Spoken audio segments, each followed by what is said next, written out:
చేయాలి. ఇప్పుడు మీరు ఒక మాట అడిగారండి, అసెంబ్లీకి జగన్మోహన్ రెడ్డి గారు ఎందుకు పోరు అనండి. శ్రీనివాసరెడ్డి గారు ఏం చెప్పారు, అది అరిగిపోయిన గ్రామ్ ఫోన్ రికార్డు అన్నది. ఇది ప్రజాస్వామ్యం అండి. ఆయన Pulivendula ఎమ్మెల్యేనండి.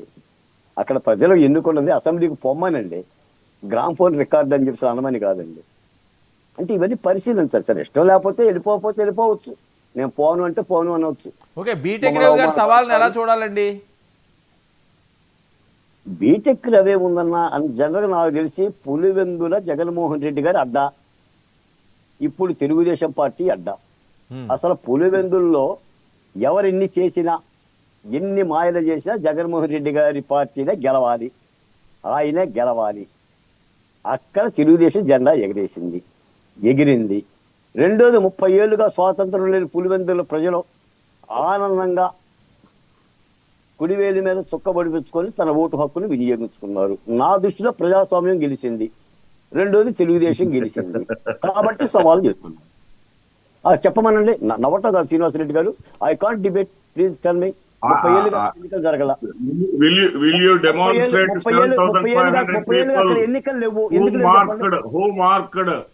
Oats on their fingers నేను అడిగాను. అది లోకల్ పీపుల్ ని 7,500 మంది తోటి ఒక మార్చి పెట్టి చూపించగలరా?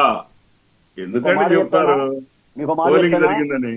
వర్మ గారు, పులివెందుల నియోజకవర్గంలో జగన్మోహన్ రెడ్డి గారి అడ్డా మేము పులి, సింహం, ఒంటె అని చెప్పుకున్న తర్వాత ఎవరిని ఇచ్చినా సరే గెలుపు మీదే కావాలి.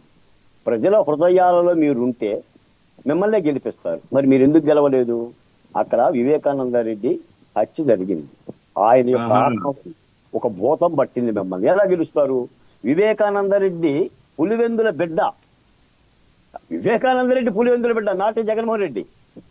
దానికి కాపలా ఆయన రాజశేఖర రెడ్డి గారు. రాజశేఖర రెడ్డి గారి తర్వాత ఆయన తమ్ముడు వైఎస్ వివేకానంద రెడ్డి. ఆ సునీతారెడ్డి కన్నీళ్లు ఉండగా అక్కడ ప్రజలు ఓటెట్టేస్తారండి మీకు. అందుకని బీటెక్ లో పోటీ చేశాడు. అక్కడ సాధారణంగా అయితే పోటీ చేసేవాడు కాదు. అర్థమైపోయింది అక్కడ జగన్మోహన్ రెడ్డి గారు జడ్పీటీసీ ఓడిపోతారండి. మీకు మాట కూడా చెప్తా, జగన్మోహన్ రెడ్డి గారు రోజు ముందే ప్రెస్ మీట్ పెట్టాడు. ఈవీఎంలో మోజ చేస్తున్నారు, 10 మంది కోటర్లకి 20 మంది పోలీసులు కాపలా పెట్టారు అని అన్నప్పుడు నాకు అర్థమైపోయింది. సీన్స్ ఇస్తారా? ఒంటిమిట్ట పులివెందుల ప్రభుత్వం గెలిచిపోతుంది, టీడీపీ గెలిచిపోతుంది. మరి అలా కాదు, అలా అయినప్పుడు మరి పులివెందుల ఎమ్మెల్యే స్థానం కూడా పోవాలి కదా, మీరు చెప్పిన లాజిక్. ఇప్పుడు బీటెక్ రవి కనుక ఛాలెంజ్ చేసినట్టుగా రాజీనామా చేయమనండి జగన్మోహన్ రెడ్డి గారిని, పోతుందండి. చేయమనండి, ట్రై చేయమనండి. ఇప్పుడు ఎటువంటి శాసనసభ ఓట్లు లేదు కదా, ఖాళీగానే ఉన్నారు కదా, రాజీనామా చేసి ఉప ఎన్నికలకు వెళ్ళమనండి. ఓకే, నిజమే, చూద్దాం. ఓకే, ఆనంద్ సార్ గారు ఇప్పుడు వివేకానంద రెడ్డి గారి హత్యకి సంబంధించి నిజాలన్నీ వెలుగులోకి వస్తున్నాయి. అవినాష్ రెడ్డి బెయిల్ రద్దు అవుతున్నదట, నిజమా?